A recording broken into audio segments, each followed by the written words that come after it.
Today, on Power ng Pinoy, we'll meet with two amazing Filipino Americans making a name for themselves in Hollywood. ABC's On the Red Carpet host, Tony Cabrera, and fashion designer, Alexis Monsanto. With today's host, Alyssa Libao.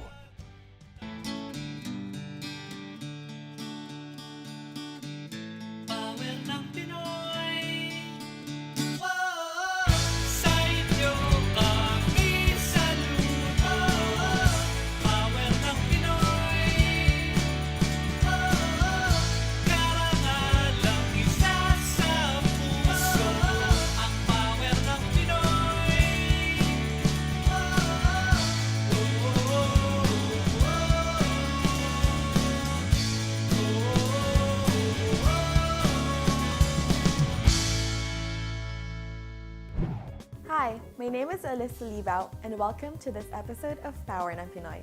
Today, we will have the story of an inspiring Filipino American who was among the top designers who presented the first 3D fashion show in the United States. But before that, let's meet another Pinoy who went from covering politics to interviewing Hollywood actors on the red carpet. His name is Tony Cabrera. Let's watch his story.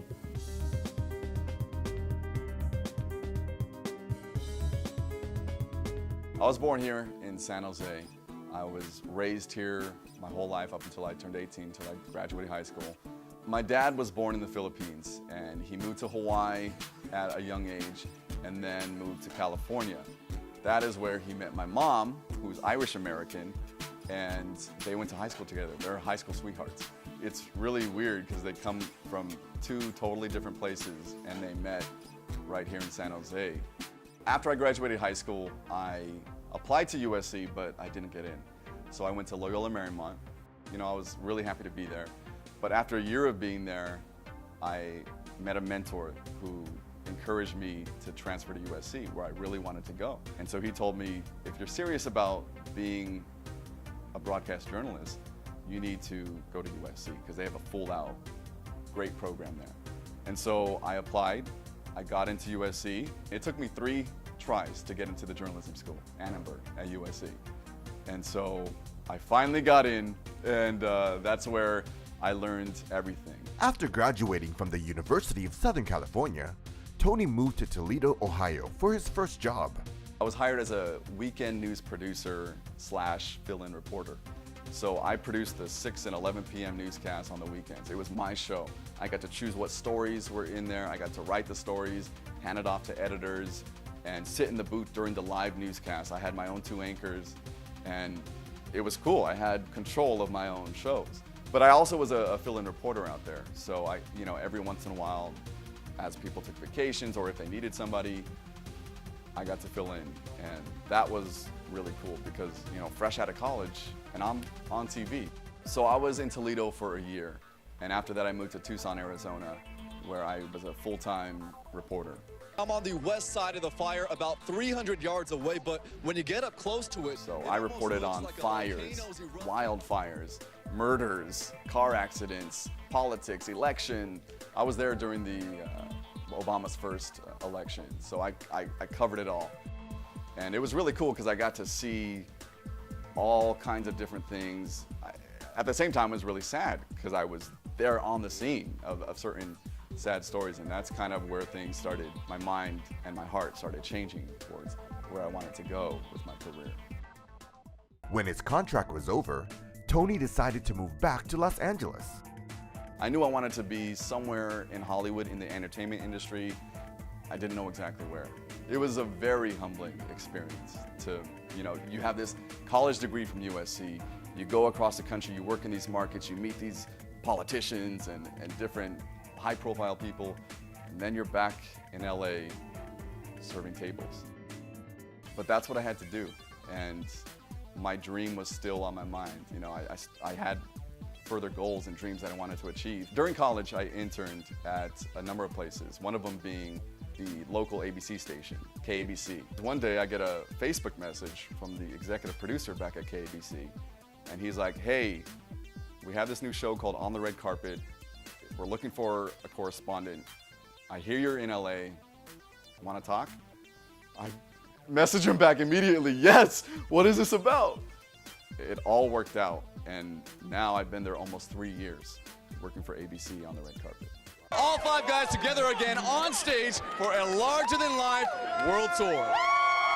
That was really kind of scary at first. It's, man, oh, your hands get all sweaty. Angelina Jolie, oh my gosh, you know? And it's still, every once in a while, when the big stars come, they're huge, they're powerful, they're known across the world, and you're right there to shake their hand and talk to them. And it gets, you know, it gets kind of nerve-wracking sometimes. Up next, If the Filipino's in your blood, no matter what percentage it is, you're 100% proud. After working as a newscaster and producer in Ohio and Arizona, Tony decided to move back to Los Angeles because he wanted to change directions with his career.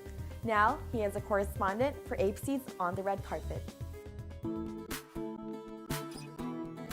Some of the biggest stars I've met were Tom Cruise, Angelina Jolie, Brad Pitt, Barbra Streisand, Elton John. I mean, the list goes on and on. And sometimes I'm like, oh my gosh, I've talked to all these people? You know, it goes by so fast. If you have a passion for anything, it doesn't just have to be the entertainment industry, go after it. If God has put a certain talent in your blood, do it. There are challenges, many challenges that will come along the way. I still have many challenges ahead of me. It's how you deal with them, how you overcome them with strength and courage. It's about time that Filipinos are recognized and that they rise up and be faces for the Filipino community.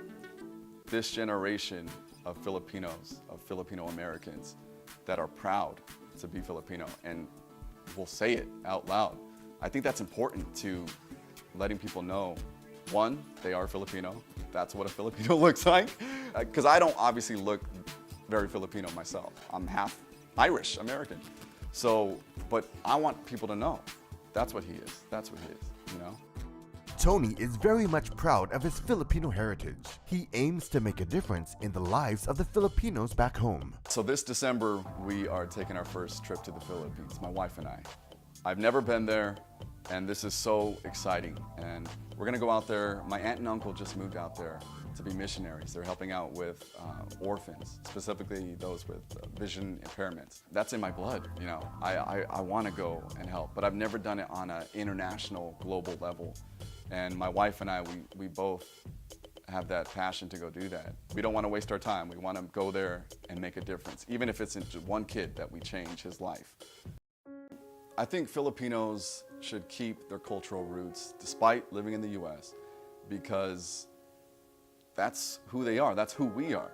The only way you can know about your history is to promote it, is to live it, to experience it. If the Filipino's in your blood, no matter what percentage it is, you're 100% proud, and you're 100% into the culture and embracing it. Yang ang power ng Pinoy.